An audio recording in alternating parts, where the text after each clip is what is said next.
झुमका में झुमका हरोल काशी में कनवाली। अरे झुमका में झुमका हरोल काशी में कनवाली। अरे मैं पूछे छन के चोरे लग अहाँ के ठोरक लाली। हमका नथिया बरामर भेल हमरा रंगीला जिला मधेपुरा में।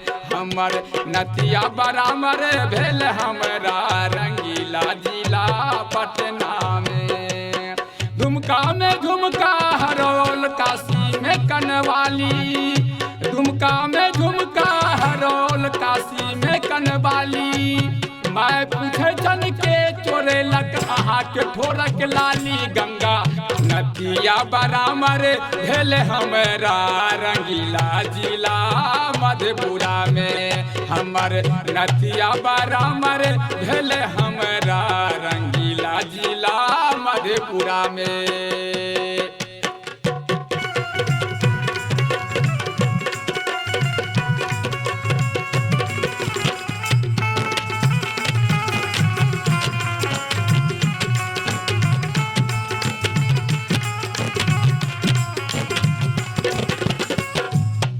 अरे झुमका में झुमका हरोल काशी में कनवाली।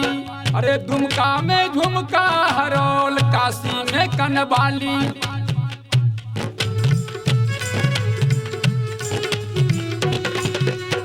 अरे मैं पूछे छन के चोरे लग अहाँ के ठोरक लाली। हमका नथिया बरामर भेल हमरा रंगीला जिला मधेपुरा में। हमर नथिया बरामर भेल हमरा रंगीला जिला पटना में। झुमका में झुमका हरोल काशी में कनवाली।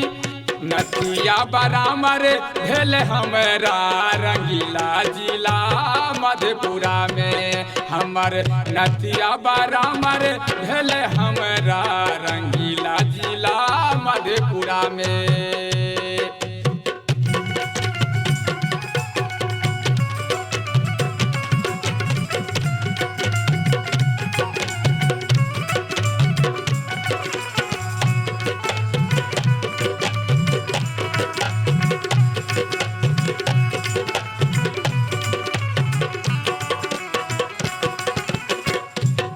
कार्तिक के पूर्णिमा के पूजा, तुलसी के पूजा, चंद्रमा के पूजा।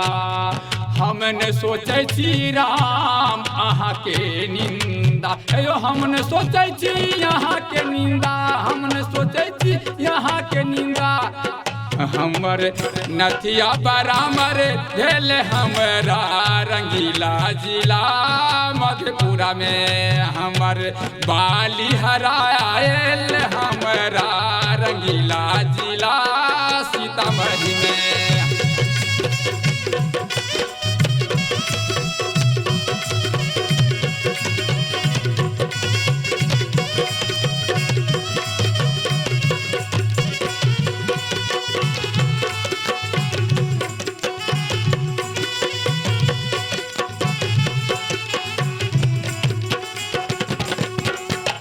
हमरा के देखी गोरी नैना मिलाई। नैना मिला के गोरी आशा पुराई। हमरा के देखी के गोरी ताहू नैना ताहू मिलैला। हमरा से यहाँ धोखा कैला कहियो न हतनीक। हमरा ओढ़नी के लके भागल कौआ शहर दर भंगा में।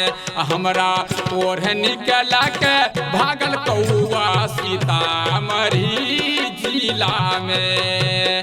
झुमका में झुमका हरोल काशी में कनवाली।